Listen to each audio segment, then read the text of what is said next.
আমার মুসলমান বন্ধুগণ,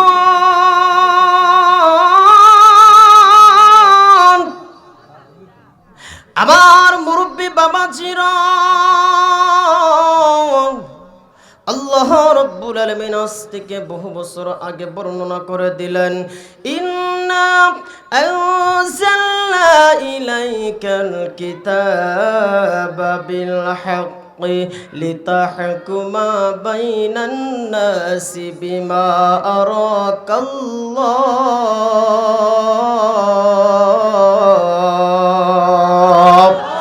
আল্লাহ বললেন, নবী গো,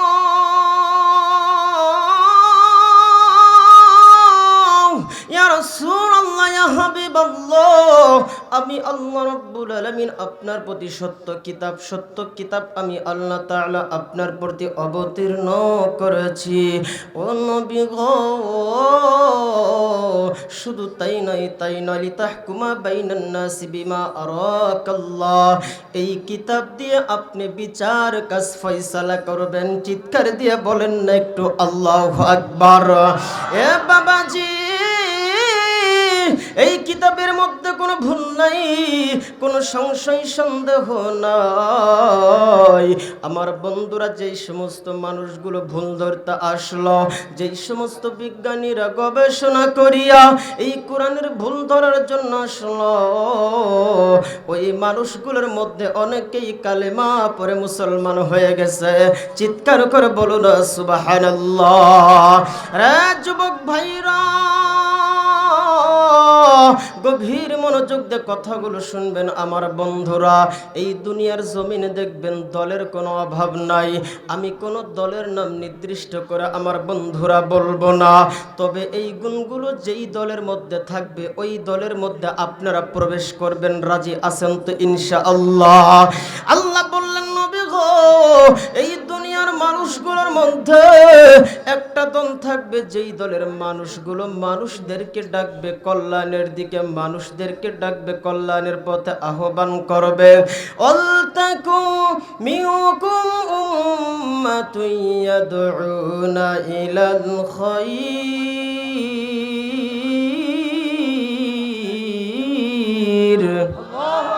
আল্লাহ বলেন, পৃথিবীর মানুষের তোমাদের মধ্যে একটা দল এমন থাকবে, যেই মানুষগুলো মানুষদেরকে ডাকবে কল্যাণের দিকে ডাকবে, ভালো কাজের দিকে ডাকবে। ইয়ামুরুনা বিল মা'রুফি ওয়া ইয়ানহাউনা আনিল মুনকার উলাইকা হুমুল মুফলিহুন। আর এই মানুষগুলোর গুণ থাকবে, তারা সৎ কাজে আদেশ করবে, অসৎ কাজে নিষেধ করবে, আর এই মানুষগুলোই হইবে সফল। চিৎকার করে বলেন না একটু আল্লাহু আকবার। সিরাজগঞ্জের শাহজাদপুর থানার যুবক ভাইরা, গভীর মনোযোগ দিয়ে কথাগুলো শুনবেন বন্ধুরা, আমার ভাইরা। দুনিয়ার যত দল আছে, দলের যত নেতারা আছে, এই নেতাগুলো বন্ধু শুধু তোমাদেরকে লাঠি হিসাবে ব্যবহার করতে চায়। এই মানুষগুলো নৈতিকতার শিক্ষা দিতে পারে না। নৈতিকতার শিক্ষা যদি নিতে চাও, এই কোরআনের কাছে মাথাটা আমার বন্ধু নত করে দাও। এই কোরআনের কাছে আমার বন্ধুরা, আমার ভাইরা মাথাটা নত করে দিলে দেখবেন আপনার উপর আপনি আল্লাহর একটা রহমত এসে যাবে। রে বন্ধু, আমার ভাইরা, এই কোরআনের কথা শুধু আজকে আলেমদের বলতে গিয়া বাধার সম্মুখীন হওয়া লাগে নাই। আমার আপনার নবী মুহাম্মদ রাসূলুল্লাহ সাল্লাল্লাহু আলাইহি ওয়াসাল্লাম, তিনি পর্যন্ত কাফেরদের বাধার সম্মুখীন হয়েছিলেন। আমার আপনার নবীজি যখন এই কোরআনের দাওয়াত দিতে গিয়েছেন, কাফেররা বলছে, আল্লাহ এইভাবে বলেন, অকালু ইয়া আইয়ুহাল্লাযী নুজ্জিলা আলাইহিয যিকরু ইন্নাকা লামাজনুন।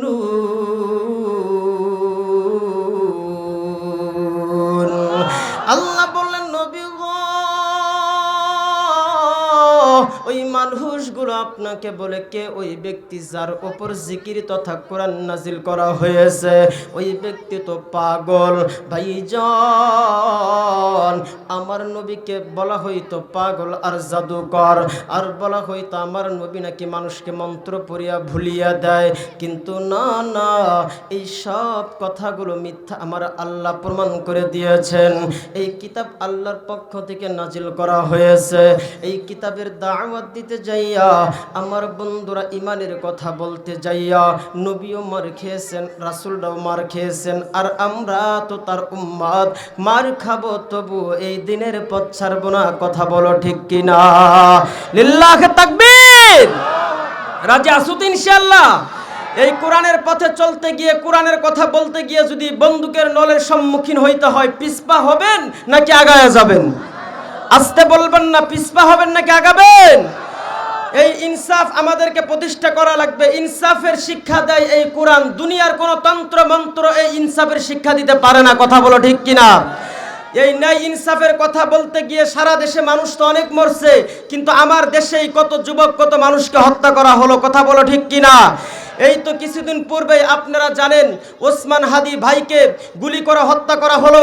অপরাধ একটাই ছিল, এই যুবক ভাইটা এই দেশে ইনসাফ প্রতিষ্ঠা করতে চেয়েছিল।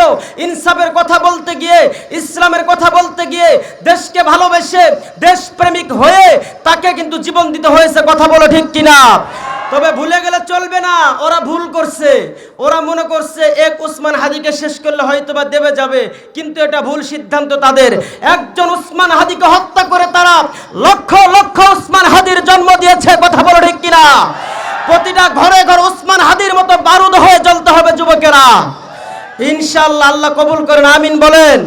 আমার ভাইরা, আমার বন্ধুগণ, যুগে যুগে কত নাস্তিক মুরতাদ আসলো, আল্লাহ তাআলা হকের পক্ষেও কিন্তু আল্লাহর পক্ষ থেকে আল্লাহর সৈনিকদেরকে পাঠিয়ে দিয়েছে। কথা বলো ঠিক কিনা? আমার বন্ধুগণ, আমার ভাইরা, মতিউর রহমান নিজামী সহ, গোলাম আজম সহ আরও যারা আছে, আমি দেখলাম যে তাদের বিরুদ্ধে দুর্নীতির কোনো মামলা তারা খুঁজে পাই নাই। কোন অপরাধে তাদেরকে ফাঁসি দিয়ে হত্যা করা হলো আল্লাহই ভালো জানে। কথা কোন ঠিক কিনা? এই সমস্ত ভালো ভালো মানুষগুলোকে বিদায় করে, আহারে, আজকে আমার সোনার দেশ নিয়ে ভাবলে বড় কষ্ট লাগে। বোন, সে নিশ্চিন্তায় রাস্তায় বের হইতে পারে না। একজন মানা নিশ্চিন্তায় বের হইতে পারে না, কখন যে শকুনের দলেরা হামলা করে, কখন যে আক্রমণ করে। কথা বলো ঠিক কিনা? আমি বলতে চাই, তৌহিদি জনতা শুনে রাখো, হাজার হাজার মানুষেরা, আজকে যদি এই কোরআনের আইন জারি থাকতো, আমার বন্ধুরা, ধর্ষণ করলে আজকে যদি বাইতুল মুকাররম অথবা সোহরাওয়ার্দী উদ্যানে একজন ধর্ষককে মেরে ফেলা হতো, আল্লাহর শপথ করে বলতে পারি, এই বাংলার জমিনে কোন জানোয়ার, কোন হাইনা আমার বোনকে ধর্ষণ করা তো দূরের কথা, আমার বোনের দিকে কোন জানোয়ার চোখ রাঙিয়ে তাকানোর মতো সাহস পেত না। কথা বলো ঠিক কিনা?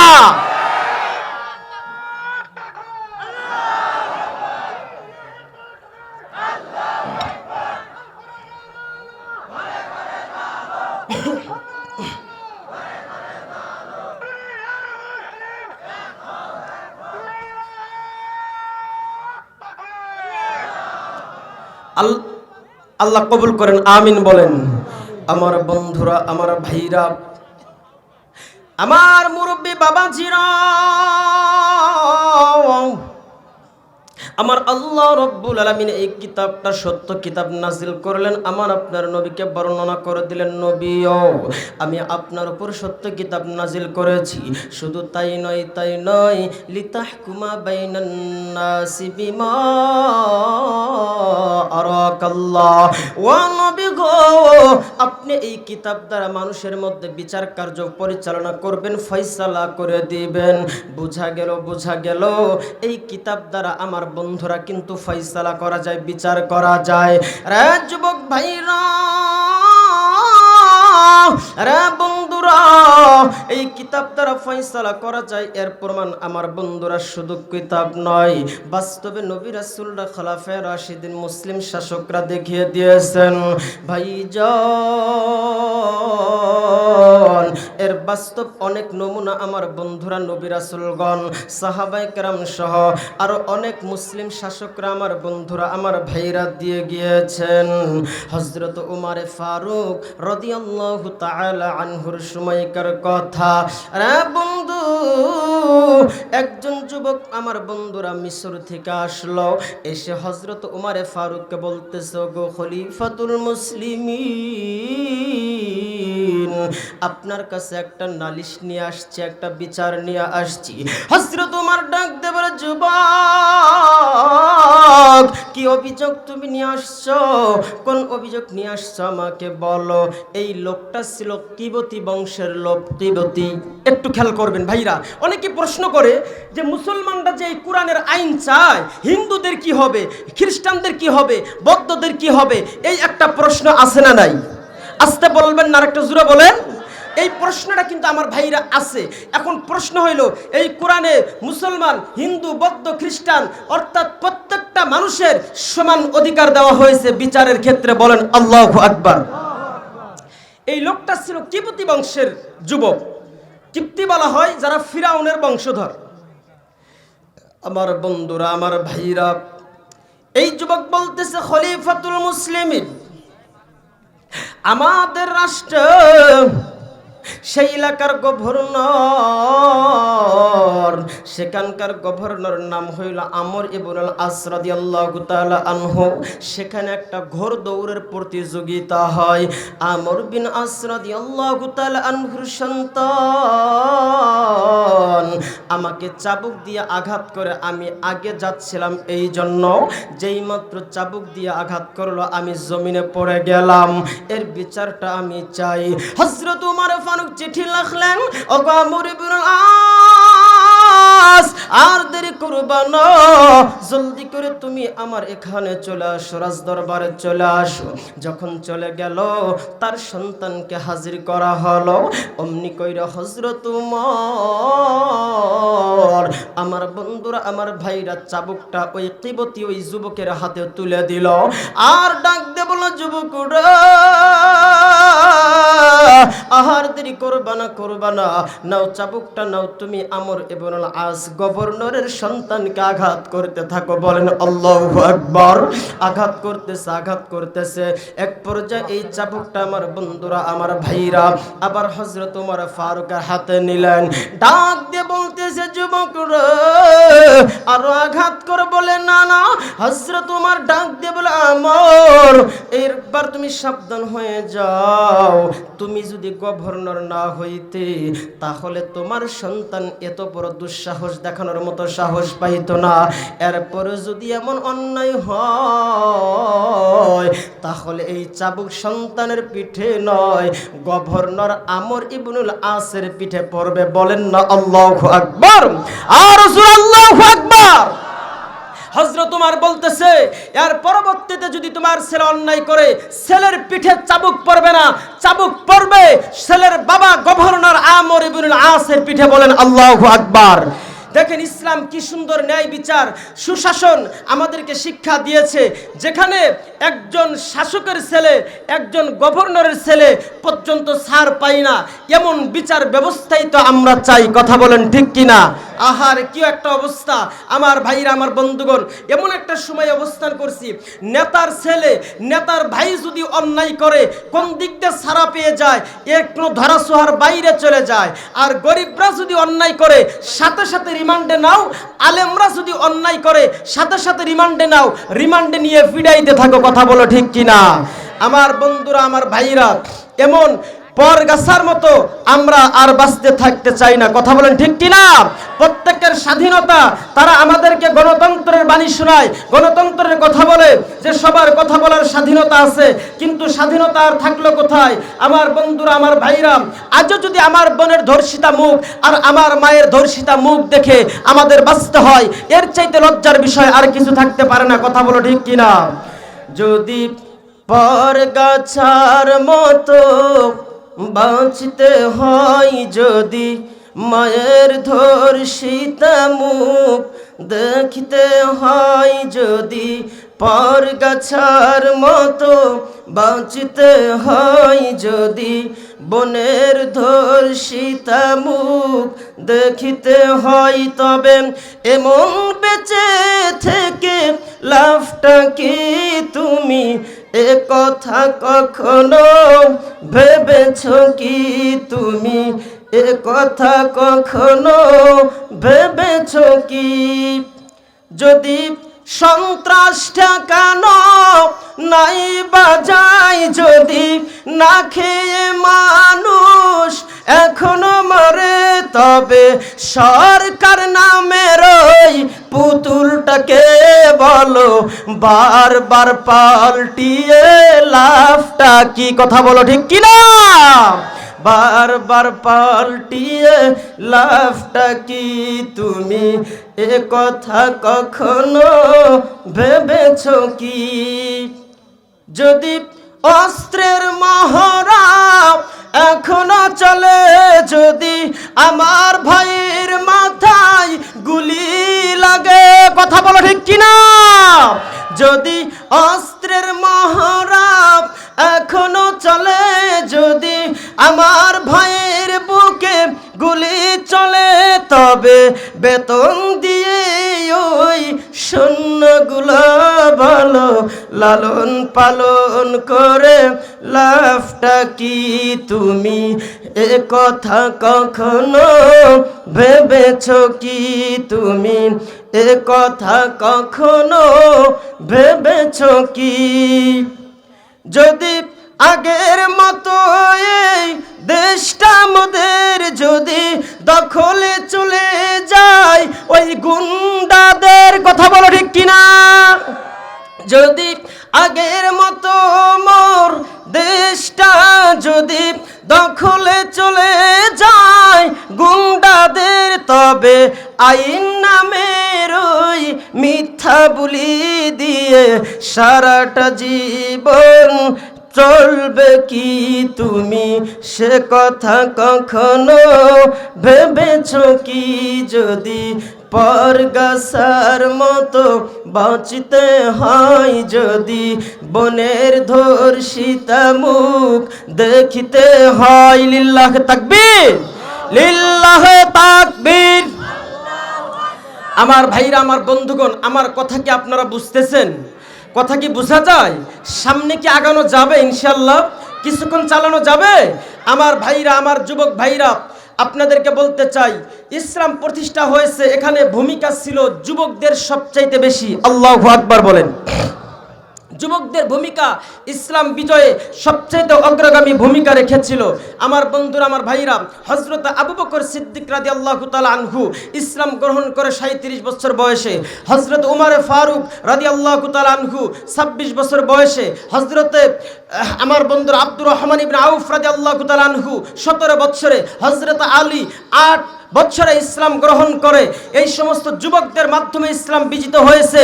যুবক ভাইরা, আজকে আওয়াজ দিয়ে বলবেন, আপনাদেরকে যদি আগামীতে ডাকা হয়, আরেকটা গণবিপ্লব হবে, আরেকটা ডাক হবে ইনসাফ কায়েমের, আল্লাহর জমিনে আল্লাহর আইন প্রতিষ্ঠা করার জন্য আপনারা রাজি আছেন তো ইনশাআল্লাহ? লিল্লাহি তাকবীর।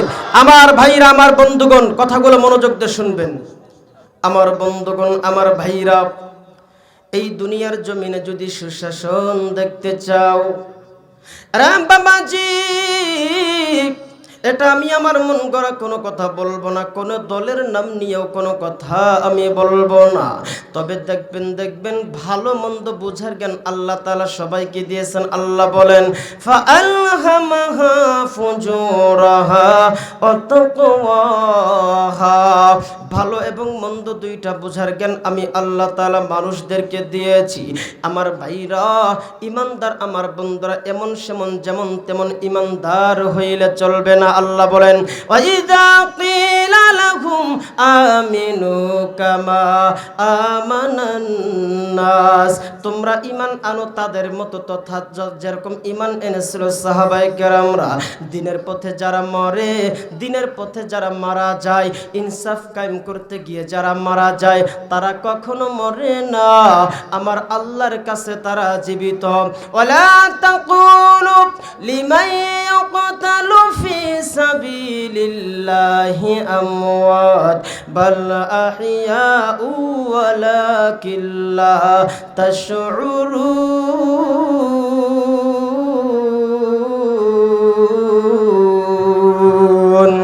আল্লাহ বললেন, নবী গো,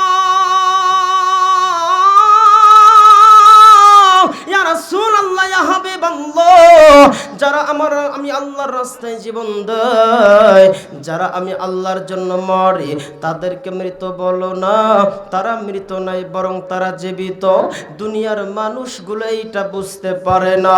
আমার বন্ধুরা, ইমানের পরীক্ষা দিতে যাইয়া, নাই ইনসাফের কথা বলতে যাইয়া, অনেক সাহাবীরা আমার বন্ধুরা তাবেগুন জীবন বিলিয়ে দিয়েছেন, তবুও ইমান থেকে এক চুল পরিমাণ পিছপা হয় নাই।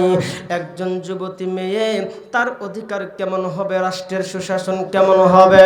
আরে বন্ধু, আশেপাশে অনেক হিন্দু মা বোনেরা থাকতে পারেন, অনেক হিন্দু বাবাজিরা থাকতে পারেন, অনেক রাজনীতিবিদরা এখানে আছেন, অনেক সুশিক্ষায় শিক্ষিত মানুষেরা। কথাগুলো অন্তর দিয়ে বুঝবেন, বিরোধী আমার বন্ধুরা ভাববেন না। দেখেন, হিন্দু খ্রিস্টান সবাই সমান বিচার পায় কিনা? আমার বন্ধুরা, নবী এবং সাহাবীদের কোনো কথা নয়। আমার বন্ধুরা, বাদশাহ আলমগীরের কথা আমি ছোট্ট একটা পয়েন্ট আমি আপনাদেরকে জানাইয়া দেই। তৎকালীন সময়ে বাদশাহ আলমগীরের কাছে একজন হিন্দু মহিলা আসছে, এসে বলা, গো বাদশাহ আলমগীর, শুনো শুনো, আমি হিন্দু মানুষ, আমার ঘরে আমার পুত্রবধূ আছে, আমরা হিন্দু বলে কি কোনো আইন, কোনো বিচার আমরা পাবো না? এবার বাদশা ডাক দিয়ে বলে, মাগো, কি হয়েছে আপনার, এই কথাটা আমাকে একটু জানাইয়া দেন। ডাক দিয়ে বলো, গো বাদশা, আমার ঘরে আমার পুত্রবধূ থাকে, আমার সন্তান অনেক দূরে থাকে, এই সুযোগে একজন লম্পট, একজন বদমাইশ আমার পুত্রবধূর অশ্লীলতাহানি করে, আমার পুত্রবধূকে নির্যাতন করে। ভাইজান, এই কথা যখন বলল, এই আলমগীর, বাদশাহ আলমগীরের মাথাটা গরম হয়ে গেল।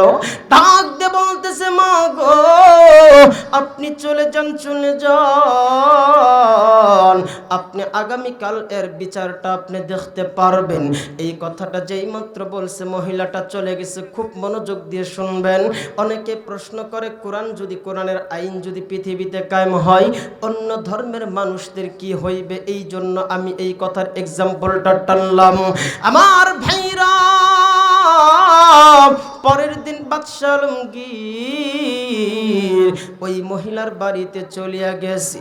যাওয়ার পরে বলতেছে, মাগো, আপনি আপনার এই বাল্বটা নিভিয়ে দেন, ঘরটা অন্ধকার করে দেন, আর আপনি চলিয়া যান। এইবার বাদশাহ আলমগীর দাঁড়াইয়া তলোয়ারটা হাতে নিল। তলোয়ারটা হাতে লইয়া যেই মাত্র এই যুবকটা ঘরের ভিতরে ঢুকছে, একটা কোপে আমার বন্ধুরা, আমার ভাইরা, ওই যুবকের কাল্লা দেহ থেকে দ্বিখণ্ডিত করছে। আল্লাহু আকবার, আর রাসূল আল্লাহু আকবার। আমার ভাইরা, যখন যুবকের দেহটা মাটিতে পড়লো, এইবার বাদশা ডাক দিয়ে বলে, মা গো, আপনি এবার বাল্বটা জ্বালাইয়া দেন। যেই মাত্র বাল্বটা জ্বালাইছে, বাদশা এই লাশের দিকে তাকাইয়া বলতেছে, আলহামদুলিল্লাহ সুম্মা আলহামদুলিল্লাহ। অতঃপর ওই মহিলাকে ডাক দিয়ে বলতেছে, হিন্দু মহিলাকে, মাগো, আপনি আমাকে এক গিলাস পানি পান করান। এই বাদশা তৎক্ষণাৎ এক গিলাস, এক মগ আমার বন্ধুরা পানি পান করে। এবার মহিলা প্রশ্ন করে, বাদশা, বুঝলাম না, আপনি আসলেন, বাল্ব অফ করতে বললেন, লাশটা দেখে আবার আলহামদুলিল্লাহ বললেন, আবার পানিও পান করলেন, আমি কিছুই তো বুঝতে পারলাম না। এইবার বাদশা ডাক দিয়ে বলে, মা গো, ও আম্মু জান, যখন আপনি গতকালকে আমার কাছে বিচার দায়ের করলেন, তখন আমি শপথ করেছিলাম, যতক্ষণ না আপনার এই বিচার কার্য পরিচালনা করব, ততক্ষণ পর্যন্ত আমার বন্ধুরা, আমার ভাইরা, ততক্ষণ পর্যন্ত বাদশা বলতেছে, আমি এক গিলাস পানি পান করতাম না। বলেন আল্লাহু আকবার। আকবার। যেই বাদশারা বিচার কার্য পরিচালনা না করে এক গ্লাস পানি পান করে না, সেই সমস্ত মুসলমানদের হাতে আল্লাহর সৈনিক কোরআন দিয়ে দেশ চললে দেশের পরিচয়, দেশের অবস্থা কেমন হবে, এটা এখন আপনারা আপনাদের শুভবুদ্ধি উদয় হোক এই দোয়া করি, এর মাধ্যমে আপনারা বুঝতে পারবেন।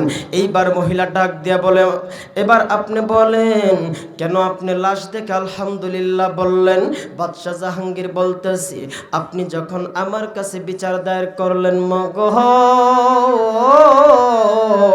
তখন আমি মনে মনে চিন্তা করলাম আমার রাজদরবারের লোক ছাড়া এত বড় দুঃসাহস কেউ দেখাইতে পারবে না।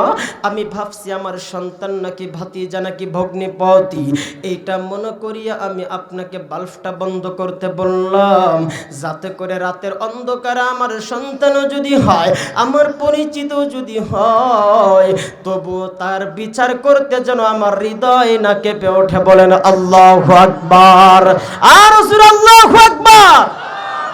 বাদশা বলতেছে, যদি আমি ভাবলাম এই রাজদরবারে আমি বাদশা, আমার পরিচিত আমার কাছের মানুষ ব্যতীত এত বড় দুঃসাহস কে দেখাইলো, কার এত বড় সাহস হইল যে সে একজন হিন্দু মহিলার ইজ্জতের উপর আঘাত হানলো।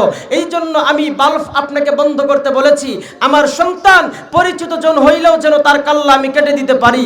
আর যদি বাল্ব জ্বালানো থাকতো আমি তাকে দেখতাম, আমি দেখে আমার অন্তরে একটা মায়া আসতো, একটা ভালোবাসা আসতো, আল্লাহর বিধান আমি হয়তোবা কায়েম করতে পারতাম না। এই জন্য বাল্ব বন্ধ করে আমি এর কাল্লা কেটে দিয়েছি। বলেন আল্লাহু আকবার।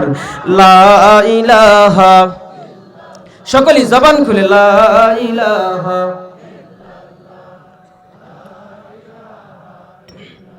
আর জোরে লা ইলাহা, জবান খুলে লা ইলাহা। নেকামলে বন্ধুলা কাজে লাগবে মরণ বেলা, তুমি জান্নাত যাবে সুখে থাকবে হুরনিয়া করবে খেলা। লা ইলাহা, লা ইলাহা, লা ইলাহা ইল্লাল্লাহু মুহাম্মাদুর রাসূলুল্লাহ সাল্লাল্লাহু আলাইহি ওয়াসাল্লাম। আমার ভাইরা, আমার বন্ধুগণ, আমরা শিখব। আল্লাহ বলেন, লাকাদ কানা লাকুম ফি রাসূলিল্লাহি উসওয়াতুন হাসানাহ, তোমাদের জন্য সবচেয়ে উত্তম আদর্শ রয়েছে তোমাদের নবীর মধ্যে। বলেন আল্লাহু আকবার। আমাদের নবীর মধ্যে সবচেয়ে উত্তম আদর্শ আমাদের জন্য রয়েছে। আর আমার নবীর আদর্শের চাইতে উত্তম কোন আদর্শ, আমার নবীর আদর্শের চাইতে ভালো আদর্শ, আমার নবীর চাইতে ভালো এই পৃথিবীতে আর একটা মানুষও নাই। কথা বলেন ঠিক কিনা? আস্তে বললে চলবে না, নবীর আশেক প্রেমিক হইলে আওয়াজ দিয়ে বলতে হবে, ঠিক কিনা? আমি বলতে চাই, কোন মানুষ যদি, কোন শিশু যদি আদর্শ শিশু হইতে চায়, সে যেন নবী মুহাম্মদকে ফলো করে। কোন যুবক যদি আদর্শ যুবক হইতে চায়, সে যেন নবী মুহাম্মদকে ফলো করে। কোন বৃদ্ধ যদি আদর্শ বৃদ্ধ হইতে চায়, সে যেন নবী মুহাম্মদকে ফলো করে। কোন বাবা যদি আদর্শ বাবা হইতে চায়, সে যেন নবী মুহাম্মদকে ফলো করে। কোন নানা, কোন দাদা যদি আদর্শবান নানা আর দাদা হইতে চায়, সে যেন নবী মুহাম্মদকে ফলো করে। কোন রাষ্ট্রনায়ক যদি সফল রাষ্ট্রনায়ক, আদর্শবান রাষ্ট্রনায়ক হইতে চায়, সে যেন নবী মুহাম্মদ রাসূলুল্লাহকে ফলো করে। কথা বলো ঠিক কিনা? অনেকে আমাদেরকে বলে রাজনীতি করবেন না, আমরা বলি আমরা রাজনীতি করি না। আমরা ওই রাজনীতি করি না যেই রাজনীতি করতে গিয়ে মায়ের মুখ খালি করতে হয়, ওই রাজনীতি আমরা করি না যেই রাজনীতি করতে গিয়ে মানুষ হত্যা করতে হয়, ওই রাজনীতি আমরা করি না যেখানে গরিবের মাল ছিনতাই চাঁদাবাজির মাধ্যমে ছিনিয়ে নিতে হয়। আমরা যদি রাজনীতি করতে হয়, নবী মুহাম্মদ রাসূলুল্লাহ হযরত ওমর যেভাবে রাষ্ট্র পরিচালনা করেছেন, রাজনীতি করেছেন, সেভাবেই রাজনীতি করব। কথা বলো ঠিক কিনা?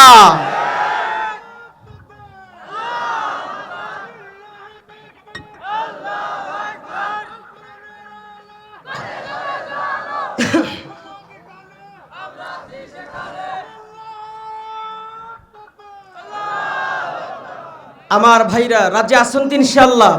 নবীর আদর্শকে আঁকড়ে ধরতে হবে ইনশাআল্লাহ।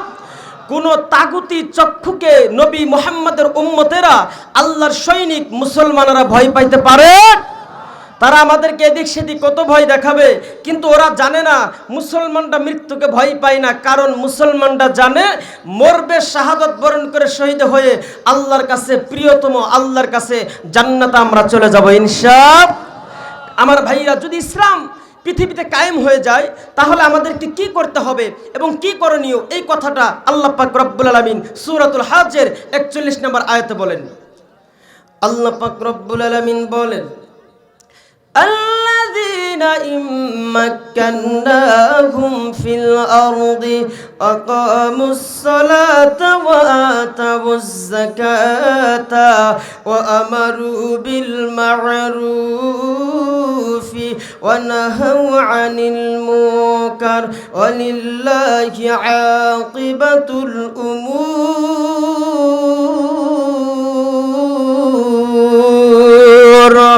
আল্লাহ বললেন, নবী গো, আমি আল্লাহ তাআলা যদি কাউকে ক্ষমতা দান করি, কাউকে যদি ক্ষমতা দিয়ে দেই, তারা প্রথমত 4টা অপশনের কাজ করবে। 1 নম্বরে তারা নামাজ প্রতিষ্ঠা করবে, ও নবী গো। 2 নম্বরে তারা যাকাত আদায় করবে, 3 নম্বরে সৎ কাজ আদেশ দিবে, 4 নম্বরে অসৎ কাজে নিষেধ করবে। ইসলাম প্রতিষ্ঠা হয়ে গেলে 1 নম্বরে আসছে নামাজের কথা। জোরে কোন কিসের কথা? এই জন্য দেখবেন ওই যে সুন্নি নামের কিছু ভণ্ডরা মাঝে মাঝে তারা এমন কিছু বক্তৃতা দেয় মানুষের ইমান বিধ্বংসী, ইমান ধ্বংসকারী। কারণ তারা চায় না যে ইসলাম কায়েম হয়ে যাক। তারা জানে ইসলাম কায়েম হলে নামাজের কথা বলবে। আর আমরা ভণ্ডরা তো মানুষের মুরিদ বানাই, নামাজ রোজার দরকার নাই, এত সিজদা দিয়ে কি লাভ, সিজদার মতো সিজদা একটা দিলেই হবে, জান্নাত পার হয়ে জাহান্নামে চলে যাবে। কথা কোন ঠিক কিনা? আস্তাগফিরুল্লাহ, আসতে বলেন। জীবন মরণ নাও বাসাইলাম, জীবন মরণ নাও বাসাইলাম, বাবা তোর নামে আমার লইয়া যাইবানি পাগলার দরবারে। আছে না নাই? আমার লইয়া যাইবানি খাজার দরবারে। কথা বলেন, আছে না নাই? এই ভণ্ড বাবা, ভণ্ড মুরিদ, এরা কিন্তু চায় না যে ইসলাম কায়েম হোক। কারণ ইসলাম কায়েম হলে 1 নম্বরে আল্লাহর অর্ডার, এই দুনিয়াতে নামাজ কায়েম করতে হবে। আর একজন মানুষ যখন নামাজ পড়বে, নামাজ ওয়ালা হয়ে যাবে, ওই মানুষটা, আমার বন্ধুরা, আমার ভাইরা, যদি আল্লাহর হয়ে যায়, সে কখনো চুরি, ডাকাতি, ছিনতাইকারী, রাহাজানি, আল্লাহর কোনো নাফরমানি করতে পারবে না। কথা বলেন ঠিক কিনা? এই জন্য আমার ভাইরা, এই সমস্ত ভণ্ডদের থেকে সাবধান। এই তো আপনারা, যদিও পুরাতন কথা, আমার যুবক ভাই যারা এবং মুরব্বী বাবাজি সকলকে স্মরণ করে দেওয়ার জন্য বলি, ওই যে বাউলদের এক বাউল, ভণ্ড বাউল ফাউল, ওই যে আবুল সরকার বলছিল না যে ওই যে কুল আউযু বিরাব্বিন নাস মালিকিন নাস ইলাহিন নাস মিন শারিল ওয়াসওয়াসিল খান্নাস। আল্লাহ নাকি মানুষকে নাচতে কইছে। জোরে কর না আউযুবিল্লাহ। আর একটু জোরে কর না আউযুবিল্লাহ। আসলে কি তাই? ওই ভণ্ড তো জানেই না যে এই শব্দটার অর্থ কি। নাস শব্দের অর্থ হচ্ছে লোক, সকল মানুষ। আর সে বলতেছে সে নাকি আল্লাহ নাকি মানুষকে নাচতে কইছে। জোরে কর না আউযুবিল্লাহ। এই সমস্ত ভণ্ডদের ফাঁদে বেশিরভাগ আমার আম্মু জানরা পড়ে। কথা কোন ঠিক কিনা? আমার ভাইরা, কোনো মায়ের যদি সন্তান না হয়, দৌড় দিয়ে চাই মাজারে গিয়া বলে, বাবা একটা সন্তান চাই, আর কিছু চাই না। কথা কোন ঠিক কিনা? বলেন তো, সন্তান দেওয়ার মালিক কে? আসতে বলবেন না, আরেকটু জোরে কোন, সন্তান দেওয়ার মালিক কে? আল্লাহ। কোন মাজারের পীরের ক্ষমতা নাই কাউকে কোনো সন্তান দান করবে। আমি আপনাদেরকে একটা কথা বলে যাই, মাজারে কোনোদিন টাকা দান করবেন না। মাজারে কি করবেন না? টাকা দান করবেন না। বলবেন, হুজুর আপনারা তো দান সদকার ওয়াজ করেন, তো মাজারের টাকা দিতে আপনারা কেন নিষেধ করতেছেন? ব্যাপারটা তো বুঝলাম না। ব্যাপারটা হইল, আপনি যে আল্লাহর ওলিকে টাকাটা যাকে উদ্দেশ্য করে দিলেন, তিনি তো খাইতেও পারবেন না, নিতেও পারবেন না। আমার ভাইরা, আমার বন্ধুগণ, সুতরাং এই টাকাগুলো দিয়ে অধিকাংশ মাজারে এখন গাঁজা আর মদের আড্ডা চলে। কথা বলো ঠিক কিনা? এই সমস্ত ভণ্ডের দরবারে যাওয়াও যাবে না, এদের আস্তানাগুলো গুড়িয়ে দেওয়ার চিন্তা ভাবনা করা লাগবে ইনশাআল্লাহ। দয়াল বাবা, ভণ্ড বাবা, লাগে আমার ডর, ফিরিস্তারা গুরজ মারবে কবরের ভিতর। বাবারে, ফিরিস্তারা গুরজ মারবে কবরের ভিতর। আরে কত গো বাবা এতই গণিব, আরে মুত্তা বাবা লয় না পানি, কথা কই না। কত গো বাবা এতই গণিব, মুত্তা বাবা লয় না পানি, শুধু করে টানাটানি পর্দার ভিতর, ঠিক কিনা বলেন। শুধু করে টানাটানি পর্দার ভিতর, ফেরেশতারা গুর্জ মারবে কবরের ভিতর, বাবারে ঠিক কিনা বলো। এই ভণ্ডদেরকে সাইজ করা হবে কবরে। তবে সংক্ষেপ আপনাদেরকে শুধু টাচ দিয়ে যাই, এই সমস্ত ভণ্ডদের থেকে আমাদের ইমানকে বাঁচাতে হবে, এদের ফাঁদে পা দেওয়া যাবে না। আমার মা বোনরা বেশি থেকে বেশি সাবধান। এখন তো ইহুদি খ্রিস্টানরা আমাদের মা বোনদেরকে ইসলাম থেকে বের করে দেওয়ার জন্য, দিন থেকে বের করে দেওয়ার জন্য টার্গেট করেছে এক নম্বরে মা বোনদেরকে। কারণ বেঈমানেরা জানে মুসলমান নারীরা যদি নষ্ট হয়ে যায়, তাদের পেট থেকে বীর পুরুষ বীর সৈনিক আর জন্ম নিবে না, কথা বলো ঠিক কিনা। তাহলে সহজেই মুসলমানদেরকে পরাজিত করা যাবে, আর কোনো টেনশন নাই। আমার বন্ধুরা, আমার ভাইরা, প্রত্যেকটা বাবা তার মেয়েদের জন্য, প্রত্যেকটা ভাই তার বোনের জন্য, প্রত্যেকটা স্বামী তার স্ত্রীর জন্য পর্দার ব্যবস্থা করে দিতে হবে। যাদের পর্দার ব্যবস্থা নাই, করে দিতে পারবেন না, ওরা হলো দাইয়ুস। আল্লাহর নবী বলেন দাইয়ুস কখনো আল্লাহর জান্নাতে প্রবেশ করবে। আল্লাহ পাক রব্বুল আলামিন বলেন فالصالحات قانتات حافظات للغيب بما حفظ الله।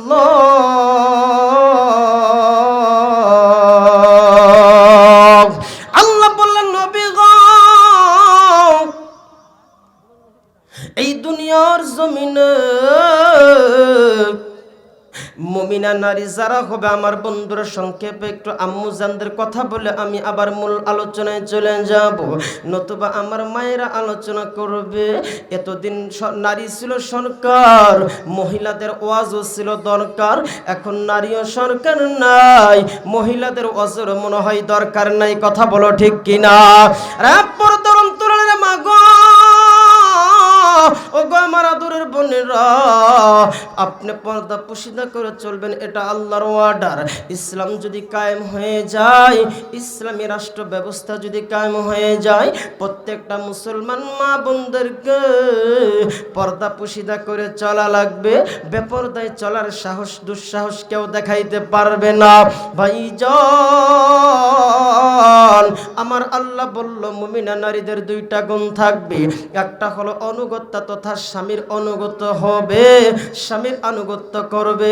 দুই নাম্বার আমার আল্লাহ ডাক দিয়ে বলেন, দুই নাম্বারে যেই গুণ মুমিনা নারীদের থাকবে, সেটা হলো তাদেরকে আল্লাহ তাআলা যেই বিষয়গুলো ঢেকে রাখার নির্দেশ দিয়েছেন, ওই বিষয় ঢেকে রাখবে। সরল তরজমা আমার বন্ধুরা, তারা পর্দা পুশিদা করে চলবে। ও আম্মু জানেরা, কয়েকটা কথা বলে যাই, যদিও শুনতে তিক্ত লাগবে, কিন্তু দিলটা নরম করে শোনো।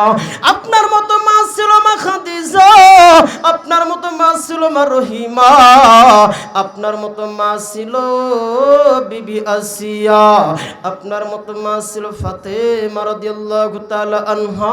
হযরত ফাতেমা হাসান এবং হুসাইনকে ডাক দিয়ে বলে, বাবা গো, যাও যাও, তোমার বাবা আলী, তোমার বাবাকে একটু ডাকো। হাসান হুসাইন হযরত আলীকে ডাক দেয়। ডাক দেওয়ার পর হযরত ফাতেমা জড়িয়ে ধরে কান্দে আর বলে, স্বামী গো, মনে হয় আর আমি বাঁচব না।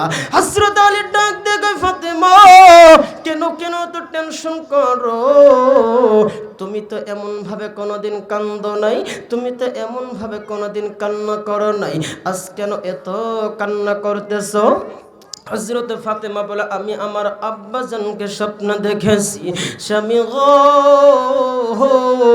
হয়তোবা আমি দুনিয়ার জমিনে বাঁচব না, আমি যদি মারা যাই কয়েকটা ওসিয়ত আমি আপনাকে করে যাই।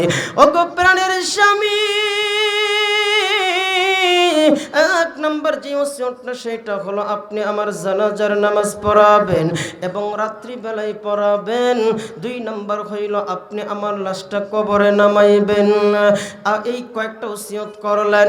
হযরত ফাতেমা বলে, স্বামী গো, এর কারণটা হইল আমি নবীর মেয়ে ফাতেমা, এই মানুষগুলো যদি জানতে পারি আমি মারা গিয়েছি, তবে অনেক মানুষ আসবে আমার জানাজায় হাজির হবে। আমি ফাতেমার দৈর্ঘ্য কত লম্বা, আমি কত স্বাস্থ্য মানুষ জানবে। এই কথাটা আমি দুনিয়ার মানুষকে জানতে দিতে চাই না। চিৎকার দিয়ে বলো না আল্লাহু আকবার। আমার ভাইরা, আমার বন্ধুগণ, গভীর মনোযোগ খেয়াল করবেন। আমি আমার মা বোনদের সম্পর্কে আজকে এত কথা বলতে পারলাম না, শুধু এতটুকু বললাম, পর্দা পুশিদা করে চলবেন। ওগো মা, আপনার ঘর থেকে আপনার পেট থেকে জন্ম নিবে বাবা শাহজালাল শাহপরান রহমতুল্লাহ আলাইহির মতো আল্লাহর বড় বড় ওলিরা। সুতরাং আপনাকে হইতে হবে পর্দানিশীন। যুবক ভাইরা,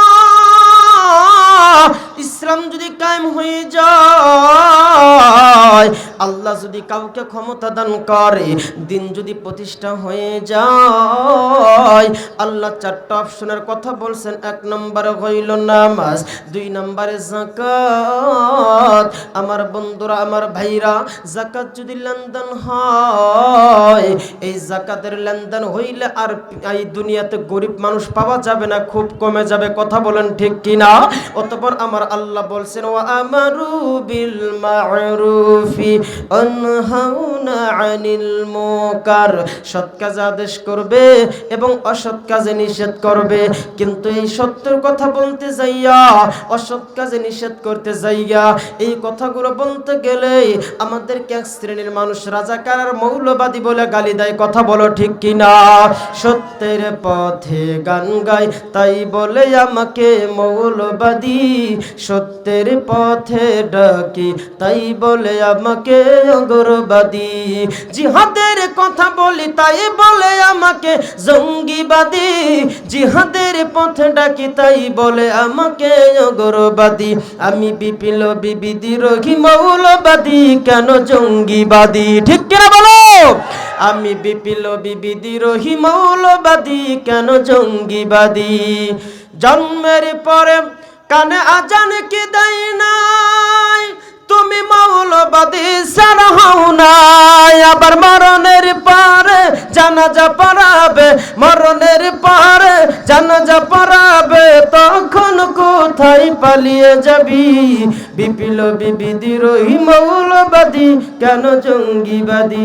আমি বিপ্লবী বিদ্রোহী মৌলবাদী, কেন জঙ্গিবাদী? কথা বলেন ঠিক কিনা? আজকে সত্য কথা বললেই মৌলবাদী আর জঙ্গিবাদী হয়ে যায়। এই হুজুররা, আলেমদের কথা আমি কি বলবো? আমার বন্ধুরা, আমার ভাইরা, সন্ত্রাস দমনে, অরাজকতা, অশান্তি দূর করার জন্য আমার বন্ধুরা, আলেমরা এই কোরআন থেকে প্রেসক্রিপশন দিয়ে থাকে। কথা বলেন ঠিক কিনা? আর এই প্রেসক্রিপশন অনুযায়ী যদি কোনো মানুষ জীবন পরিচালনা করতে পারে, কোনো মানুষ যদি জীবন বিধান হিসেবে পূর্ণাঙ্গ এই কোরআনকে মেনে নিতে পারে, আল্লাহ বলেন ওই মানুষটার জীবনে আর অশান্তি থাকতে পারে না। কথা বলেন ঠিক কিনা? লিল্লাহি তাকবীর। আল্লাহ বললেন, নবী গো, ইন্নাল্লাহা ইয়া'মুরু বিল আদলি ওয়াল ইহসানি ওয়া ইতা'i যিল কুরবা। এই আয়াতটা আপনারা আমার বন্ধুরা সূরা নাহলের 90 নম্বর আয়াত। অনেকে আমার বন্ধুরা সবাই কিন্তু সানি খুতবাতে প্রত্যেকটা ইমাম সাহেব বলেন, সানি খুতবার মধ্যে এই আয়াতটা শুনে থাকেন। যুবক ভাইরা, মুরব্বী বাবাজিরা, একটু গভীর মনোযোগ দিয়ে শুনবেন। আল্লাহ অর্ডার করেছেন ন্যায় পরায়ণতার জন্য, আদেল তথা ইনসাফকারীর জন্য। আল্লাহ তাআলা আদেল হওয়ার হুকুম করেছেন, ইনসাফকারী হওয়ার অর্ডার করেছেন। ভাইজান, যেহেতু এটা যুবকদের মাহফিল, আমার আপনার নবী বলেন, কিয়ামতের ময়দানে যখন হাহাকার অবস্থা হয়ে যাবে, এর মধ্যে 7 শ্রেণীর মানুষ আমার আল্লাহর আরশের ছায়ায় থাকবে। বলেন না আল্লাহু আকবার। আমার আল্লাহর আরশের ছায়া পাবে 7 শ্রেণীর মানুষ। এর মধ্যে হলো ন্যায়পরায়ণ আদেল তথা ন্যায়পরায়ণ ব্যক্তি। আমার বন্ধুরা, আমার ভাইরা, ইনসাফ প্রতিষ্ঠা করতে গিয়ে শুধু কোরআনের কথা আমার বন্ধুরা মানুষদেরকে শোনাই না আমরা, আমাদের মুসলিম শাসকরা কিন্তু এর বাস্তবতা মানুষদের মধ্যে প্রচার করে দিয়ে গিয়েছেন। আমার বন্ধু হযরত আনাস রাদিয়াল্লাহু তাআলা আনহু বর্ণনা করেন, হযরত আলী রাদিয়াল্লাহু তাআলা আনহু তার একটি লৌহ বর্ম হারিয়ে যায়। খুব খেয়াল করে কথাগুলো শোনা লাগবে বাজান। তার একটি লৌহ বর্ম হারিয়ে যায়। হঠাৎ করে হযরত আলী রাদিয়াল্লাহু তাআলা আনহু এই লৌহ বর্মটা দেখতেছেন একজন ইহুদির কাছে, ইহুদি বাজারে বিক্রি করতেছে। রাম যুবক ভাইরা, যখন হযরত আলী দেখলেন এই লৌহ বর্মটা বিক্রি করতেছেন, তখন ডাক দিয়ে বলতেছেন, এই লৌহ বর্মটা তো আমার। খুব খেয়াল করে শুনবেন, দেখেন তৎকালীন সময়ের খলিফা ছিল হযরত আলী, একজন প্রেসিডেন্ট। তার লৌহ বর্ম, তার অস্ত্রটা আমার বন্ধু আমার ভাইরা হারিয়ে গেছে। তখন বাজারের মধ্যে দেখতেছি ইহুদি বিক্রি করে। ডাক দিয়ে বলে, ইহুদি এই অস্ত্রটা তো আমার, তুমি কোথায় পাইলা? হযরত আলীকে ইহুদি ডাক দিয়ে বললেন, না না, এইটা মিথ্যা কথা, এইটা মিথ্যা বাণী তুমি আমাদেরকে শোনাইতেছো, এই অস্ত্রটা তো আমার। এইবার তর্কে যখন লিপ্ত হয়ে গেল, তখন আমার বন্ধুরা আমার ভাইরা ওই ইহুদি এবং হযরত আলী তৎকালীন সময়ের কুফার গভর্নর শুরাইহ এর কাছে চলে গেলেন। যাওয়ার পরে শুনলেন সবকিছু বিচারপতি। শোনার পরে বলল, আলী গো, ওগো খলিফাতুল মুসলিমিন, আপনি যদি এই লৌহ বর্মের মালিক হয়ে থাকেন তাহলে আপনার 2 জন সাক্ষীর প্রয়োজন। এইবার হযরত আলী ডাক দিয়ে কয়ে, আমার সাক্ষী 2 জন আছেন, একজন হইল আমার গোলাম কুম্বর, আর দ্বিতীয় জন হইল আমার ছেলে হুসাইন রাদিয়াল্লাহু তাআলা আনহু। এইবার বিচারপতি ডাক দিয়ে কয়, খলিফা, না না না, ইসলামে তো এটা জায়েজ নাই, সাক্ষীর ক্ষেত্রে গোলাম এবং সন্তান এটা কখনোই ধার্য করা হবে না। তখন হযরত আলী ডাক দিয়ে বলে, ওগো বিচারপতি, যাদের সম্পর্কে নবীজি বলেছেন আল হাসান ওয়াল হুসাইন সাইয়্যিদা শাবাবি আহলিল জান্নাহ, এবার বিচারপতি বলে, আপনি সব ঠিক কথাই বলেছেন, কিন্তু এই ক্ষেত্রে সাক্ষীর ক্ষেত্রে গোলাম এবং সন্তানকে চলবে না। এইবার হযরত আলী ডাক দিয়া বলে, ঠিক আছে, আমি এই অস্ত্রটার চাই না, এইটা ইহুদিকে আমি দিয়ে দিলাম। যুবক ভাই, দেখো না দেখো না, চরিত্রের কত গুণ, চরিত্রের কত দাম। ওই ইহুদিটা মুসলমান বিচারপতির এই বিচারটা দেখিয়া মুসলমানদের প্রতি মুগ্ধ হইয়া ডাক দিয়ে বলল, গো বিচারপতি, সত্যি সত্যি এই বর্মটা আমার নয়, এইটা হইতেছে হযরত আলীর, আমি মিথ্যা কথা বলেছিলাম।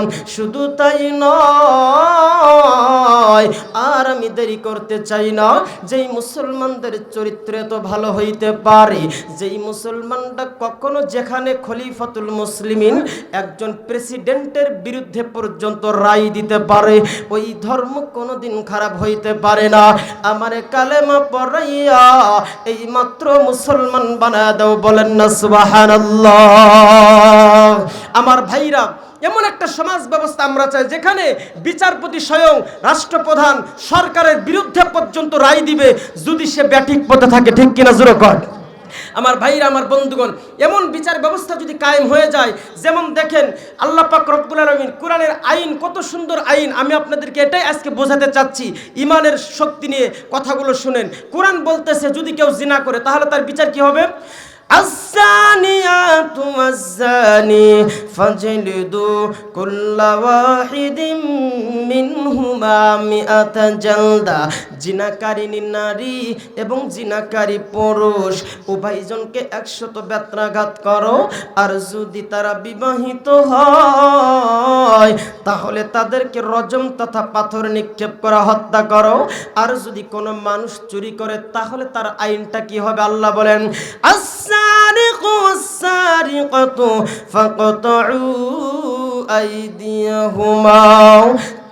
চোর এবং চুন্নির উভয়ের একটা হাত কেটে দাও।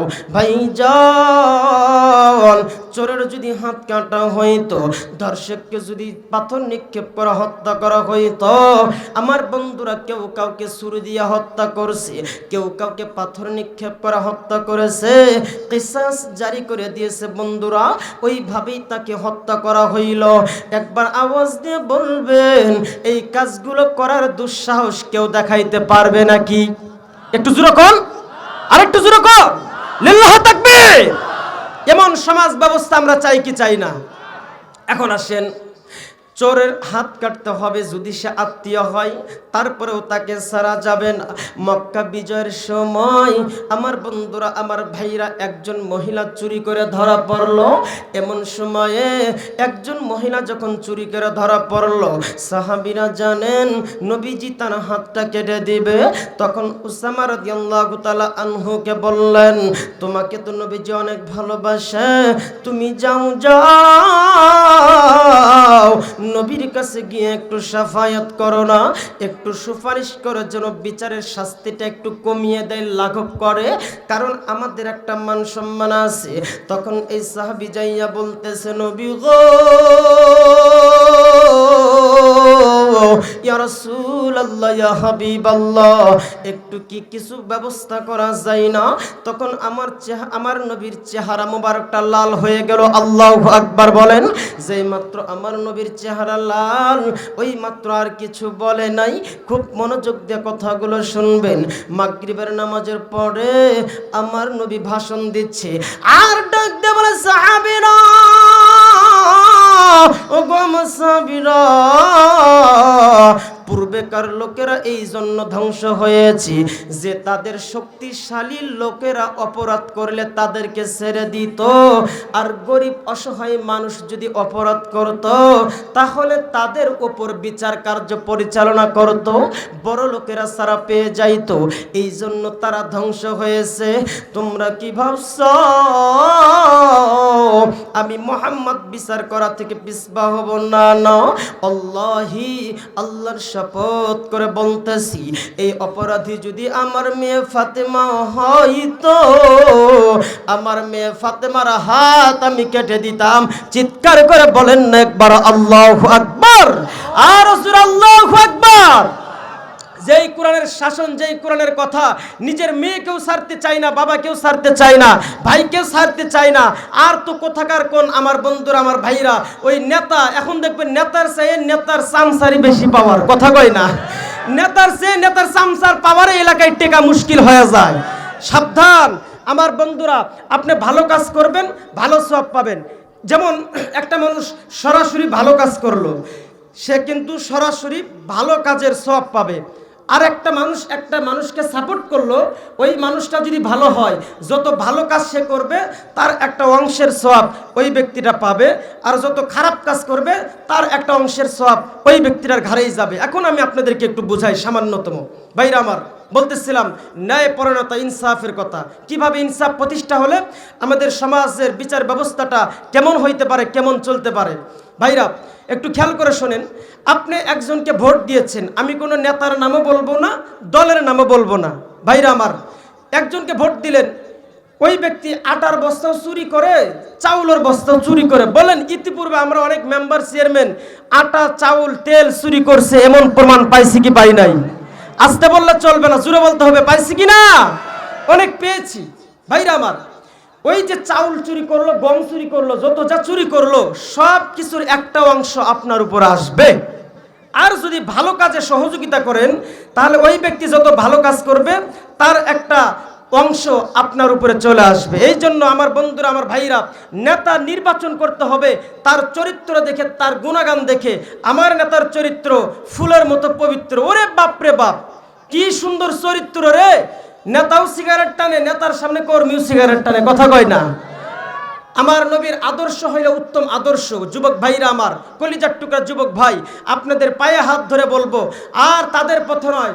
যেই নেতা আপনাকে নামাজের কথা বলবে, যেই নেতা বলবে সৎ হও, ভালো হয়ে যাও, অসৎ পথে চলিও না, যেই নেতা বলবে বাবা মায়ের খেদমত করো, যেই নেতা বলবে কোরআন পড়ো, দিন বুঝো, আখিরাতকে ভুলে যেও না, আল্লাহ আল্লাহর নবীকে ভুলে যেও না, ওই নেতাকে ছাড়বেন না ইনশাআল্লাহ। আর যেই নেতা এইগুলোর কিচ্ছু বলে না, শুধু বুঝে ক্ষমতা আর দাপটার ক্ষমতা, আমার যুবক ভাইদেরকে ওরা লাঠি হিসাবে ব্যবহার করে, কথা বলো ঠিক কিনা, সে নিজেও জাহান্নামের পথিক হয়ে যায়, আমার যুবক ভাইদেরকেও জাহান্নামের পথিক বানায় সারে। এমন পথে আমার যুবক ভাইরা চলতে পারে?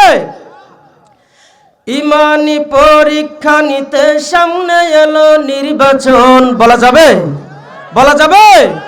ইমানি পরীক্ষা নিতে সামনে এলো নির্বাচন, বুঝে শুনে দিও সমর্থন দেশের জনগণ, বুঝে শুনে দিও সমর্থন। রাজি আছেন তো ইনশাআল্লাহ? নির্বাচনের গরম হাওয়া লেগেছে, নির্বাচনের গরম হাওয়া লেগেছে, পড়বে নামাজ ওযু সারা, কেমন ইমানদার জানে না কোনটা কিসের নামাজ, কোনটা জানাজা, কথা বলেন ঠিক কিনা? নেতা গেছে গণসংযোগে, আমার ভাইরা গিয়ে নামাজ পড়ে, নামাজের রক্ত নাই তবুও নামাজ পড়ে। এখন কর্মী বলে কি ব্যাপার, অন্য সময় আমি নামাজ পড়তে দেখি না, সারা মাসে একবার, আর দিনে দেখি 5 ওয়াক্তের জায়গায় 15 ওয়াক্তে নামাজ পড়ে, ব্যাপারটা বুঝলাম না। নেতা কয় এটা বুঝবা না, মানুষদেরকে তো দেখাতে হবে যে আমরা নামাজ পড়ি, আমরা দিনের উপরে আছি। ওরা আমাদেরকে বলে ধর্মের ব্যবসায়ী। আজকে ধর্মের ব্যবসায়ী কাকে বলে, মূল বর্ণনাটা আপনারা একটু শুনে যান। ধর্মের ব্যবসায়ী হলো তারা যারা সারা মাস সারা বছর টুপি মাথায় দেয় না, জুব্বা পরে না, নির্বাচন আসলে টুপিও মাথায় দেয়, তসবিও হাতে নেয়, জুব্বা পরে, কথা কোন ঠিক কিনা? এরাই হলো মূলত ধর্ম ব্যবসায়ী। আর আমরা তো ধরেন ওই নির্বাচন আসলেও জুব্বা, না আসলেও জুব্বা, আমরা মরলেও জুব্বা, বাঁচলেও জুব্বা, ভোট আসলেও জুব্বা টুপি, না আসলেও জুব্বা টুপি সব সময় থাকে।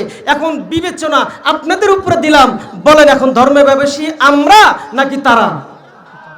আর একটু জোরে কোন। ওরা আমাদেরকে বোঝায় ইসলাম ভালো জিনিস, কিন্তু হুজুররা ভালো নয়, কি সব আজে বাজে কথা বলে, হুজুররা ভালো নয়। এখন বুঝবেন ওদের মূল উদ্দেশ্য হইল যে ইসলাম থেকে জনসাধারণকে বলে ইসলাম তো ভালো জিনিস কিন্তু হুজুররা ভালো না।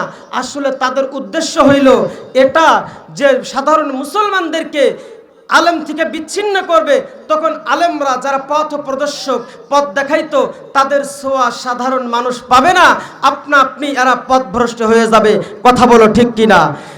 নির্বাচনের গরম হাওয়া লেগেছে, পড়বে নামাজ ওযু সারা, কেমন ইমানদার জানে না কোনটা কিসের নামাজ, কোনটা জানাজা।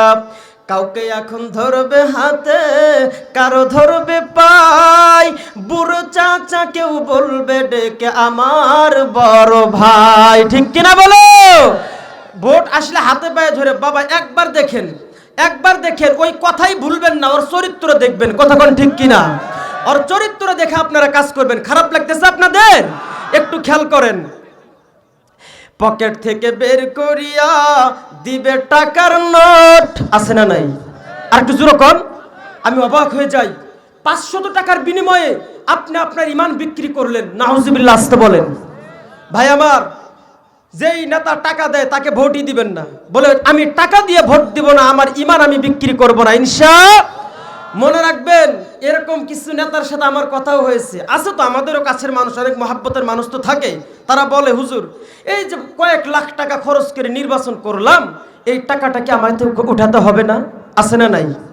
আমার ভাইরা, আমার বন্ধুগণ, এই টাকা উঠাতে উঠাতে আপনার ওই যে নিবন্ধন কার্ড, তারপরে যত যা কার্ড আছে সব কিছু নিয়ে আসতে আসতে আপনি নিয়েছেন 500, আপনার থেকে নিয়ে নিব এরকম 5000, কথা কোন ঠিক কিনা? টাকা ছাড়া ভোট দিবেন, টাকা ছাড়া কাজ করবেন ইনশাআল্লাহ। আস্তাগফিরুল্লাহ। এমন একটা অবস্থা দেশের, আহারে কি বলবো, প্রতিটা কলমের খোঁচাই খুঁচাই যেন ঘুষের, আমার বন্ধুরা, আমার ভাইরা, ঘুষের বন্যা বয়ে যায়, কথা বলেন ঠিক কিনা? অনেক যুবক ভাইরা অনার্স মাস্টার পরে গ্রাজুয়েশন শেষ করেও তারা চাকরি পাইতেছে না, নোটও নাই, মামাও নাই, কথা কয় না? ওই যে নোট থাকলেও হয় না, বড় একটা মামার সিগনেচার লাগে, বড় একটা মামার ফোন লাগে, ওই ফোনের মাধ্যমে তার সব কিছু হয়ে যায়। এবং আমরা চাই না, আমরা চাই, আমরা ওই যে একটা স্লোগান দিছি না, মেধা না কোটা, মেধা মেধা, ঠিক না আমার ভাইরা, আমার বন্ধুগণ?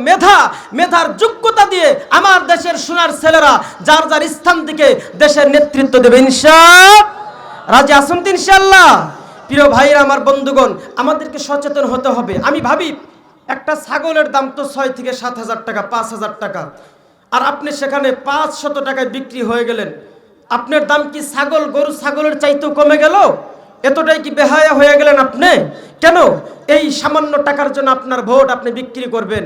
আমার ভাইরা, আমার বন্ধুগণ, আমার ভোট আমি দিব, যাকে ইচ্ছা তাকে দিব। সৎ নেতা নির্বাচন আমরা করব, সেটা যে দলের হোক না কেন, বিএনপির হইতে পারে, জামাতের হইতে পারে, তারপরে হেফাজত, চরমনাই, যে কোনো দলের হইতে পারে। দল বড় বিষয় নয়, লোকের চরিত্র কেমন এটা আমরা দেখবো ইনশাআল্লাহ। কথা বলো ঠিক কিনা? লিল্লাহি তাকবীর। আমার বন্ধুগণ, আমার ভাইরা, একটু খেয়াল করেন, ইমান থাকলে, ইমানের পাওয়ার থাকলে কেমন একটা অবস্থা হইতে পারে আমাদের। ইমানওয়ালা যদি আমরা হইতে পারি, ইমানের পাওয়ার যদি আমরা থাকতো, আমার নবী ডাক দিয়ে বলে, সাহাবীরা তোমরা কি জানো না কি, আতাদরুনা মা আকসার মা ইদখুলুন নাসাল জান্নাহ। এ বন্ধু খুব খেয়াল করেন, একেবারে শেষ সময়ে চলে আসছি, হয়তো অল্প কিছুক্ষণ সময়ের মধ্যে আমাদের গাইবান্ধার রত্ন, আমার বন্ধুগণ, আমার ভাইরা, যুক্তিবাদী ভাই হাজির হয়ে যাবে। এ বাবাজি, অনেক আলোচনা শুনলেন, দেখেন শেষে একটা আমল নিয়ে যাইতে পারেন নাকি? আমার নবী ডাক দিয়ে বলে, সাহাবীরা যেই মানুষগুলো 2টা আমল বেশি বেশি করবে, ওই মানুষগুলো বেশি বেশি আল্লাহর জান্নাতে যাবে। চিৎকার দিয়ে বলেন না সুবহানাল্লাহ। ভাইজান, আমার নবী ডাক দিয়ে বললেন, তাকওয়াল্লাহি ওয়া হুসনুল খুলুক। 1 নম্বর হইল তাকওয়া, 2 নম্বর হইল সুন্দর চরিত্র। বোঝা গেল যার চরিত্র ভালো না, ওই মানুষটার মনটাও কখনো ভালো হইতে পারে না। শুধু তাই নয়, আমার নবী ডাক দিয়ে বলল, জান্নাতের আমলটা তো তোমরা শুনলা, যদি ঈমান এবং হেদায়েত নিয়ে কবরে যাইতে চাও, এবার শোনো কোন 2টা আমল বেশি বেশি করলে মানুষ জাহান্নামে যায়। আতাদরুনা মা আকসার মা ইদখিলুন নাসান নার। ও সাহাবীরা, এমন 2টা পাপ আছে, গুনাহ আছে, যেই গুনাহ করলে মানুষ বেশি বেশি জাহান্নামে চলিয়া যায়। আমার বন্ধুগণ, আমার নবী বললেন, আলফামু আলফারজু, একটা হলো লজ্জাস্থান, আর একটা হইল এই মুখটা। এই 2টা গুনার কারণে মানুষ বেশি বেশি জাহান্নামে চলিয়া যায়। আমার ভাইরা, আমার বন্ধুগণ, আমাদের সকলকে এই 2টা গুনাহ থেকে বেঁচে থাকতে হবে।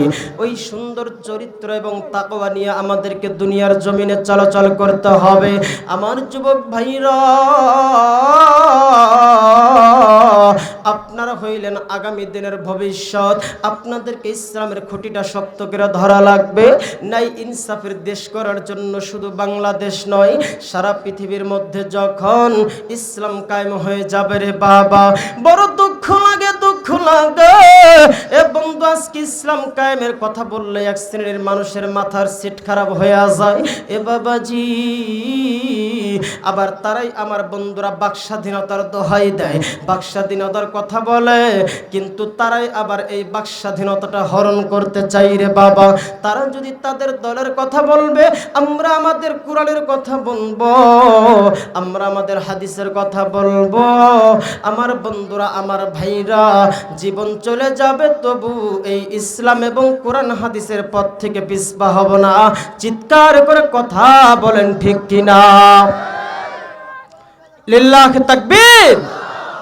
আমার বন্ধুগণ, আমার ভাইরা, একটু খেয়াল করেন, আমার আপনার নবীজি কি সুন্দর চরিত্রবান ছিলেন, তার সাহাবীরাও চরিত্রওয়ালা ছিল রে বন্ধু। এই সমাজ সংস্কার করতে যাইয়া, এই ইনসাফ প্রতিষ্ঠা করতে যাইয়া আমার আপনার নবী সর্বপ্রথম ব্যক্তি সংস্কার করেছেন, মানুষদেরকে বুঝিয়েছেন এই দুনিয়ার জমিনে চলতে হইলে তাওহীদ, রিসালাত, আখিরাত এবং নৈতিক শিক্ষার প্রয়োজন আছে। একটা মানুষের অন্তরে যখন আল্লাহর ভয় চলে আসবে, একটা মানুষের অন্তরে যখন আল্লাহর ভয় আসবে এবং যখন আখিরাতের ভয় আসবে, তখন আমার বন্ধুরা ওই মানুষটা কিন্তু খুন খারাপির মধ্যে লিপ্ত হইতে পারে না। এইভাবে বুঝিয়ে বুঝিয়ে আমার আপনার নবীজি মানুষদেরকে সৎপথে নিয়ে এসেছেন। কারণ এই কোরআনের কথা ছাড়া, এই কোরআনের পথ ছাড়া মানুষদেরকে খুন খারাপি থেকে ফেরানো সম্ভব না। চিৎকার দিয়ে কথা বলো ঠিক কিনা? লিল্লাহ তাকবীর। আমার বন্ধুরা, আমার ভাইরা, আমি বলতে চাই আল্লাহর ভয়, আল্লাহর কোরআন ছাড়া কোনোদিন সুশাসন কায়েম করা সম্ভব নয়। সেনাবাহিনীর ক্লিন হার্ট ব্যর্থ হইতে পারে, পুলিশের চেকপোস্ট ব্যর্থ হইতে পারে, সকল র্যাবের অভিযান ব্যর্থ হইতে পারে, দুনিয়ার প্রশাসনের অভিযানগুলো ব্যর্থ হবে, কিন্তু কোরআনের এই দুঃসাহসিক অভিযান, কোরআনের অভিযান আমার বন্ধুরা কখনো ব্যর্থ হবে না, সফল হয়েছে। আজ নয় কাল একদিন এই বাংলার জমিনে ইসলামের পতাকা উড়বে। সেদিন কোন নাস্তিক, মুরতাদ, কোন বেঈমান, কোন চাটুকার, কোন দালাল, কোন নাস্তিক এই ইসলামের বিজয়কে ঠেকাইতে পারবে না ইনশাআল্লাহ। কথা বলো ঠিক কিনা?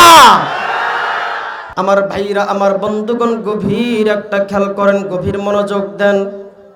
আমার নবী শিক্ষা দিয়েছেন এই ইনসাফ প্রতিষ্ঠা করতে গিয়ে, ন্যায় পরায়ণতা প্রতিষ্ঠা করতে গিয়া, এই ইসলাম দ্বারা যখন সমাজ চলে, যখন সমাজে আইন চলে, যুবক ভাইরা, আমার নবী শুধুমাত্র, আমার বন্ধুগণ, আমার ভাইরা, নৈতিক শিক্ষার মধ্যে অনেক কিছুই তো রয়েছে। বড়কে সম্মান করা লাগবে, ছোটকে স্নেহ করা লাগবে। আমার বন্ধুরা, আমার ভাইরা, পাশ থেকে আওয়াজ আসলো, বাবা মার সম্পর্কে ছোট্ট একটা কথা বলেন। রে বন্ধু, বলতেছিলাম আদর্শ সন্তান যদি কেউ হইতে চায়, সেজন্য নবী মুহাম্মদকে ফলো করে। আদর্শ বাবাও যদি হইতে চায়, ওই ব্যক্তিটাও যেন নবী মুহাম্মদকে ফলো করে। যেই মানুষটা আল্লাহকে ভয় করে, যেই মানুষটা নবীর আশিক আর নবীর প্রেমিক, ওই মানুষটা কখনো বাবা মাকে কষ্ট দিতে পারে না। যুবক ভাইরা, নবীজির নৈতিক শিক্ষার মধ্যে আমার বন্ধুরা এইটাও একটা শিক্ষা, কোন সন্তান তার বাবা মাকে কষ্ট দিবে না, কোন মা বাবাও তার সন্তানের হক নষ্ট করবে না, স্বামী স্ত্রীর হক নষ্ট করবে না, স্ত্রী স্বামীর হক নষ্ট করবে না, স্বামী স্ত্রীর হক নষ্ট করবেন না। ওয়াশিরুহুন্না বিল মা'রুফ। আমার বন্ধুরা, আমার ভাইরা, স্বামীদেরকে আল্লাহ তাআলা বলেছেন স্ত্রীদের সাথে তোমরা সদাচরণ করো, স্ত্রীদের সাথে তোমরা ভালো ব্যবহার করো। যুবক ভাইরা, তোমাদের পায়ে হাত দিয়ে বলি গো, আমার নবীর খাটিয়া আশিক উম্মত হইয়া যদি কবরে যাইতে চাও, তবে আমার নবীর ওই নৈতিক শিক্ষাগুলো, ওই তাওহীদ, আখিরাত, রিসালাত, ব্যক্তি সংস্কারের যে পদ্ধতিগুলো ছিল, এ বাবাজি, এইগুলো আমাদেরকে ফলো করা লাগবে। তাহলে আমরা, আমার বন্ধুরা, সুসন্তান হইতে পারবো। কারণ আমার আল্লাহকে যদি পাইতে চাও, তবে প্রথমে পাওয়া লাগবে নবী মুহাম্মদকে। কথা বলেন ঠিক কিনা? লিল্লাহ তাকবীর। আল্লাহ বললেন, নবী গো, ইয়া রাসূলুল্লাহ, ইয়া হাবিবাল্লাহ, তামাম দুনিয়ার মধ্যে আপনি বলে দেন, কুল ইন কুনতুম তুহিব্বুনাল্লাহা ফাত্তাবিউনি ইউহিব্বিকুমুল্লাহ।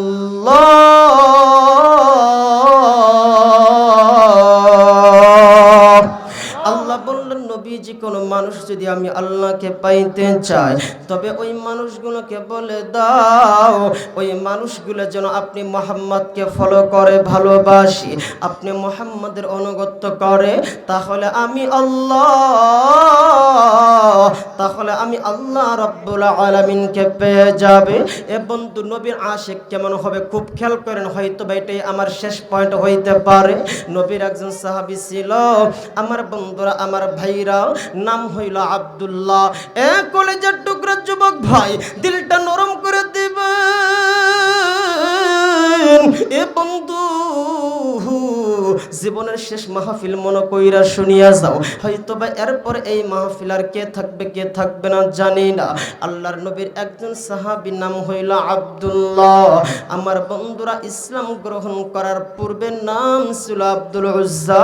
আমার নবীর কাছে আসে আবার যায়, আমার নবীকে বড় ভালো লাগে, কোরআন তেলাওয়াত বড় ভালো লাগে। আমার বন্ধুরা একদিন আমার নবীকে বললেন, নবী গো, আমি ইসলাম গ্রহণ করতে চাই, কালেমাটা পড়াইয়া দাও। যুবক, বিশেষ করে এটা আপনাদের জন্য বলতেছি রে কলিজার যুবক ভাইরা। দেখো, সাহাবীরা দিনের জন্য ঘর ছাড়ছে, বাড়ি ছাড়ছে, সম্পত্তি ছাড়ছে, তারপরেও ঈমান ছাড়ে নাই। বলেন আল্লাহু আকবার। এই আব্দুল্লাহর চাচা ডাক দিয়ে বলে, ভাতিজা, শুনলাম তুমি নাকি নবী মুহাম্মদের কালেমা পড়ছো। আল্লাহ এক মেনে নিঃসহ, তুমি নাকি নবী মুহাম্মদকে নবী হিসাবে মানছো, এইটা কি সত্য নাকি মিথ্যা? ভাতিজা বলে, চাচা গো, আপনি শুনবেন কেন? আপনি সরাসরি শোনেন, লা ইলাহা ইল্লাল্লাহু মুহাম্মাদুর রাসূলুল্লাহ। আল্লাহু আকবার। দেখেন ইমানের কত পাওয়ার রে যুবক ভাইরা। রে বন্ধু, আপনাকেও যদি কেউ প্রশ্ন করে, যুবক, শুনলাম তুমি নাকি ইসলামের পক্ষে চলে গেছো, শুনলাম তুমি নাকি কোরআনের পথে চলো, আপনি বুক ফুলিয়া বলবেন, হ্যাঁ আমি কোরআনের পথে চলি। আর এই কথা বলতে গিয়ে যদি আপনি মারা যান, এ বন্ধু, ইসলামের জন্য, দ্বীনের জন্য, আল্লাহর নবীর জন্য, দেশের জন্য, দেশপ্রেমিক হয়েও যদি মারা যান, আল্লাহ বলেন, ওয়ালা তাকুলু লিমান ইউকতালু ফি সাবিলিল্লাহি আমওয়াত বাল আহইয়াউ ওয়ালাকিন লা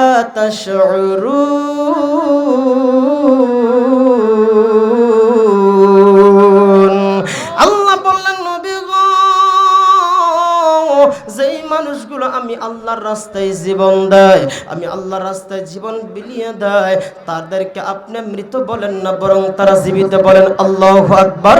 এ বন্ধু, আব্দুল্লাহ যেই মাত্র এই কথাটা বলছে, একদম সংক্ষিপ্ত করে দিলাম ভাইজান।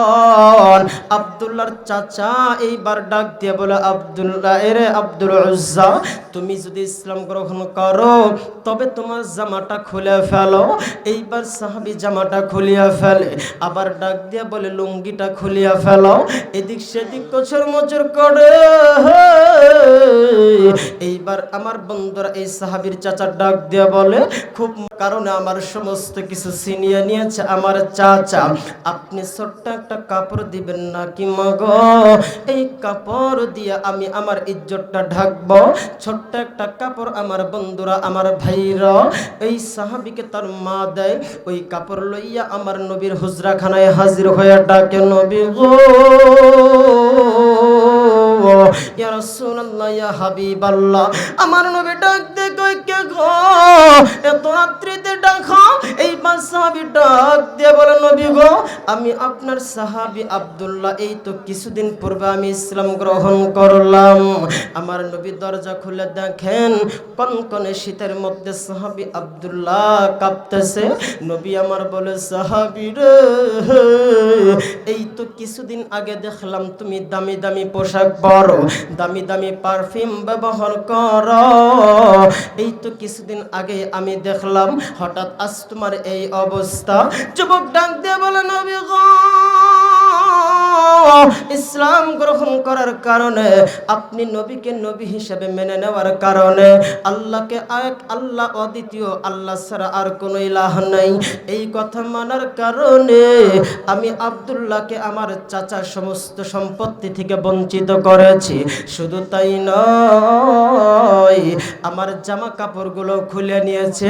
অমনি করে আমার নবীজি তাকে তার ইজ্জত ঢাকার জন্য একখানা জামা দেন, চাদর দান করেন, এবং আসহাবে সুফার মধ্যে তাকে জায়গা করে দেয়। আর কলিজার টুকরা যুবক ভাই, দুনিয়ার সবকিছু ছেড়ে দিলেও আমার আল্লাহর কাছে কিন্তু অসীম মর্যাদার আমার বন্ধুরা অধিকারী হওয়া যায়। দেখো, এই সাহাবী মসজিদের ভিতরে এই কোরআনুল কারীম জোরে জোরে তেলাওয়াত করে, অন্যান্য সাহাবীরা একটু বিরক্ত বোধ হন। আমার নবী ডাক দিয়ে বলে, সাহাবীরা বিরক্ত হইও না, বিরক্ত হইও না। আমার এই সাহাবী আব্দুল্লাহ ইসলাম আনার কারণে, ইসলাম গ্রহণ করার কারণে, ইসলাম গ্রহণ করার কারণে অনেক কষ্ট নির্যাতন সহ্য করেছে। ওগো সাহাবীরা, অনেক কষ্ট নির্যাতন সহ্য করেছে, এই জন্য তোমরা বিরক্ত হয় না। তার প্রতি বলেন না আল্লাহু আকবার। এ বাবাজি, আমার বন্ধুগণ, আমার ভাইরা খেয়াল করেন, এই সাহাবী কোরআন তেলাওয়াত জোরে করবার কারণে আমার বন্ধুর অন্য সাহাবীরা একটু বিরক্ত হইলা। আমার নবী বললেন, বিরক্ত হইও না রে বন্ধু। আমার নবী এই সাহাবীর জন্য দোয়া করে, সাহাবী, যুবক সাহাবী আল্লাহর কাছে দোয়া করে, আল্লাহ, ওগো আমার মালিক, ওগো আমার রব, আমার এই সাহাবীর রক্ত কাফেরদের জন্য আপনি হারাম করেন, কাফেররা যেন এর রক্ত ঝরাইতে না পারে। এই সাহাবীর মনটা বড় খারাপ, ডাক দিয়ে বলে, নবী গো, ইয়া রাসূলুল্লাহ, ইয়া হাবিবাল্লাহ, আপনি এই দোয়াটা কেন করলেন? আমি তো চাই আমি যুদ্ধের ময়দানে যাব, আমার নাক কাটা যাবে, আমার হাতও কাটা যাবে, আমার পাও কাটা যাবে, সমস্ত কাটা অঙ্গ প্রত্যঙ্গগুলো নিয়ে আমি আল্লাহর দরবারে হাজির হব। বলেন আল্লাহু আকবার। আর রাসূল আল্লাহু আকবার।